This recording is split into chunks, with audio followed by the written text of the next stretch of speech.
नमस्कार दोस्तों, Chhaava movie cinema घरों में लग चुकी है और उसे देखने के बाद लोगों के जो इमोशनल रिएक्शन आ रहे हैं वैसा रिएक्शन इससे पहले शायद ही किसी हिंदी फिल्म को देखकर आई हो। लोग फिल्म देखने के बाद थिएटर से अपने आंसू पोंछते हुए बाहर आ रहे हैं, कुछ तो वहीं अपने सीट पर बैठे बैठे ही रो रहे हैं और बच्चे थिएटर से जय भवानी जय शिवाजी के नारे लगाते हुए बाहर निकल रहे हैं। फिल्म खत्म होने के बाद लोगों के अंदर एक नाराजगी, एक मायूसी का साफ पता चल रहा है। वे खुद से दो सवाल बार बार पूछ रहे कि यदि हमारे देश में छत्रपति संभाजी जैसे वीर योद्धा हुए हैं तो हमें उनके बारे में उस तरह क्यों नहीं पढ़ाया जाता जैसे बाकी मुगल शासकों के बारे में पढ़ाया जाता है।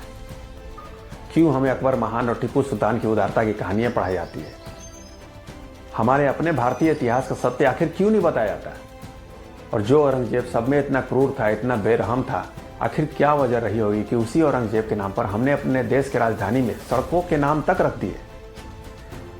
सिर्फ एक साल पहले हमारे देश के बड़े शहर का नाम इसी वहसी दरिंदे के नाम पर था। जिस औरंगजेब ने सिखों के नवे गुरु तेग बहादुर को 1675 ईस्वी में दिल्ली के चांदनी चौक के पास कत्ल करवा दिया, उसी शीशगंज गुरुद्वारे से महज 8 किलोमीटर पर औरंगजेब के नाम पर हमने सड़कें बना रखी है।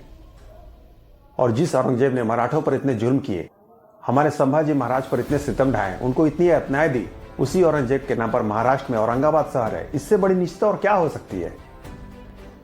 दोस्तों, कितने ही एनसीईआरटी के इतिहास बुक में यहां तक लिखा है कि औरंगजेब एक उदार शासक था, यानी उसने टूटे हुए हिंदू मंदिरों को बनवाने के लिए दान तक दिया था। जब एक शख्स ने आरटीआई लगाकर एनसीईआरटी से यह सवाल पूछा, आखिर आपने किस आधार पर औरंगजेब को मंदिर को बनवाने के लिए दानदाता के रूप में लिखा है, क्या आपके पास इसका कोई सोर्स है? तो एनसीईआरटी ने कहा कि नहीं, इसका हमारे पास कोई सोर्स नहीं। यानी उन्होंने अपनी मर्जी से औरंगजेब को सेकुलर दिखाने के लिए लिखा था, जबकि हम जानते हैं कि औरंगजेब एक मूर्ति भंजक था। उसने हिंदू मंदिरों को सिर्फ तोड़ा ही है, बनाया नहीं है। जो औरंगजेब सत्ता के लिए अपने बड़े भाई दारा सिंह का सर कलम करवा सकता है, अपने बाप शाहजहां को कैद खाने में डाल सकता है, वो हिंदुओं के प्रति इतना उदार होगा? सोचने वाली बात है। बल्कि सच तो यह है कि अपने 50 साल के शासनकाल में ऐसा कोई घिनौना काम नहीं है जो औरंगजेब ने ना किया हो। और हरामखोरी तो देखिए, यहाँ के कुछ इतिहासकारों ने उसे सेकुलर बताया है। लेकिन सच तो यह है दोस्तों कि पूरे विश्व में यदि किसी चीज के साथ छेड़छाड़ हुई है तो वो है भारत का इतिहास। इंदिरा गांधी सरकार में हमारे देश में 5 शिक्षा मंत्री सिर्फ मुस्लिम हुए हैं, जिन्होंने यहाँ के इतिहास को तोड़ मरोड़ के पेश किया और जिसने लोगों को यह बताया कि अकबर महान था, सिकंदर महान था, जबकि सच्चाई कुछ और ही थी। खैर, उन्होंने क्या लिखा, क्या बताया, लेकिन मैं ये सोचता हूं कि यहाँ के लोगों को आखिर उन्होंने सच क्यों नहीं बताया। हमसे हमारा स्वर्णिम इतिहास को क्यों छिपाया गया। सच तो यह है कि हम हमारे अपने इतिहास को जान जाते तो यहाँ हर एक घरों में वीर संभाजी जैसा योद्धा पैदा होता। वरना जिस बख्तियार खिलजी ने नालंदा विश्वविद्यालय को जलाया, जिसमें इतनी किताबें थी कि वो 3 महीनों तक जलती रह गई, उसी बख्तियार खिलजी के नाम पर हमारे यहाँ रेलवे स्टेशन का नाम रखा गया है। ये तो शर्म की बात है।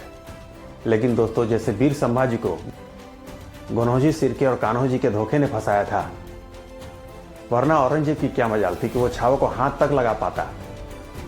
ठीक उसी तरह आज भी हमारे बीच गनौजी, सिरके और कान्होजी जैसे धोखेबाज मौजूद हैं, जो कि खाते तो यहाँ के हैं और गुण गाते हैं कहीं और के।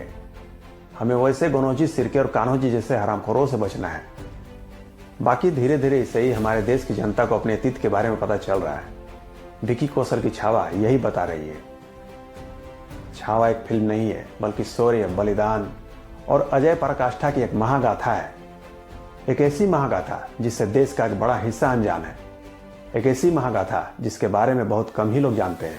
एक ऐसी महागाथा जो बताती है कि स्वराज पाने के लिए हमारे देश के बहादुर वीरों ने कितनी कुर्बानियां दी हैं।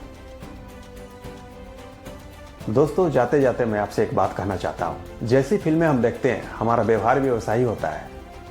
इसलिए दिखाना है तो अपने बच्चों को छावा दिखाइए। तो मिलते हैं किसी नेक्स्ट वीडियो में। जय भवानी, हर हर महादेव।